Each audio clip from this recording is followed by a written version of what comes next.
This is In Demand, Scotland's biggest evening show. Let's hear it. This is In Demand, and we're in London talking to the lovely Taylor Swift. How are you? I'm great. How are you? Yeah, good, thanks. Good to see you again. Yeah, it's great to see you too. Thank you for coming. It was a good couple of years ago when you actually came to the station to visit us. Yeah, I remember it very well. The fans were crazy for you. They're amazing. They're absolutely wild. I love them. Now, one thing I noticed in pictures actually from your time down here in London the past couple of days, you went to the coffee shop and you got your takeaway coffee and they had to write your name on it. And you've got a coffee in front of you again. Do you find that weird whenever you go to somewhere and they ask your name to say, for example, putting your name on a coffee cup? Sometimes they don't do that actually. Like They in Nashville, they just don't ask my name at all. They just write Taylor on it. But you know, I think it's interesting. Like, I think it's sent out for coffee today, so I don't know if they asked for the name. But I don't know. Coming to terms with, like, you know, you don't have anonymity. It's like, and I don't really care if I don't have anonymity. That's not like something that bothers me, but it's an interesting part of your life. So for example, here, I mean, the paparazzi are outside. There's loads of them. Do you kind of try and hide away from that at times, or how do you deal with that? There's no way to really avoid it here because there's so much of it. There's so many photographers outside my hotel all the time. And I'm not really doing anything other than working. Like, I'm here and I'm like, I'm not going out. I'm working all day and then ordering room service at like 10 when I get home, you know? So it's not that bad. But I do go shopping like during the day sometimes when I have like an hour off, and they just kind of come with me and take pictures of it. Of you shopping. You know? Yeah, I'm buying something. What's the big deal? I'm just at the shops. And what's your normal day like? Because I imagine it is pretty hectic, and when you're on the road, it's non-stop. Do you get much time to yourself? At night before I go to bed. Was that like an hour or something? It's like an hour, yeah. I mean, but you make do with what you have. Like, you know, it's kind of a self-preservation thing. Like, you can either be really upset about it or you can be fine with it. Like, I mean, the reason I'm working so hard is because I want people to know about this new record that I'm really proud of. And if I didn't want as many people to know about it, then I could just not work as hard and I'd have much more time to myself. But I don't think I'd like the end result. But, you know, a typical day, it's funny because there is really no typical day for me. There's always something different that's happening. Like, you know, like today I had got up at 5 for hair and makeup for like a radio show, and then went and did like 4 radio interviews somewhere else. And now I've got 3 here. Then I go to a different place and I do another one. And then I have a TV performance tonight.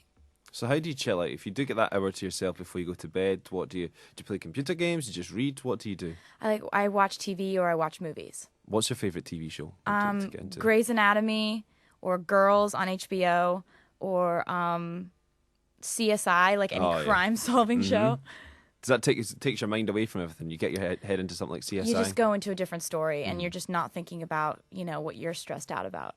Well, all the hard work pays off. Some of the accolades include, 6 Grammys, 10 American Music Awards. You're nominated for, is it 5 EMAs later on this year as well? Yeah, it's crazy. That's mad, isn't it? It's insane. The EMA nominations really, really, I mean, I was freaked out by that in the best way. I was like, I couldn't believe it was real, honestly. 'Cause 5 is so many. Yeah, that's a lot. It's a lot, and it's just amazing to be embraced by Europe like that. It's something I've always dreamed about.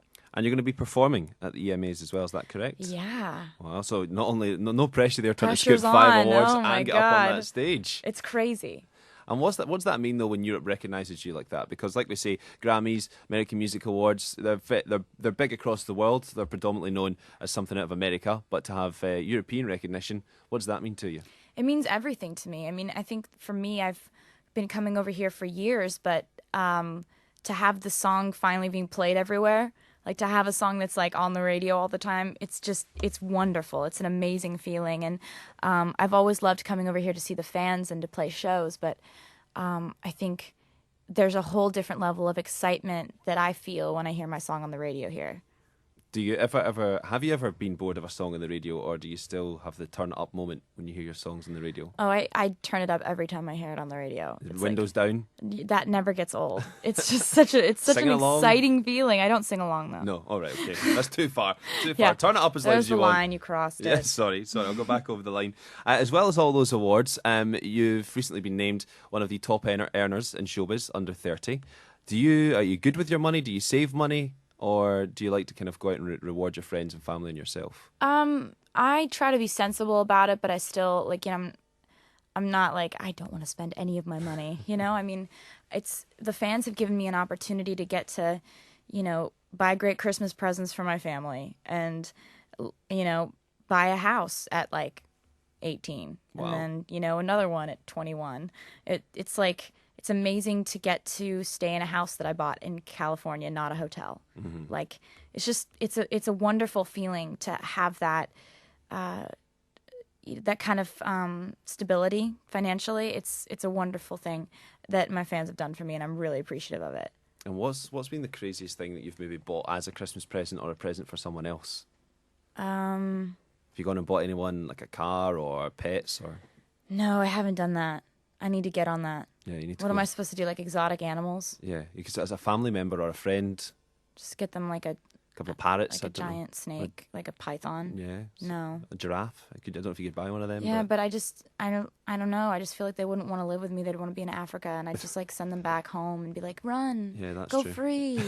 They buy it and then take it I'd back. be a horrible exotic animal owner because I'd just take them back to their like habitat and like be like, go with your mommy and daddy.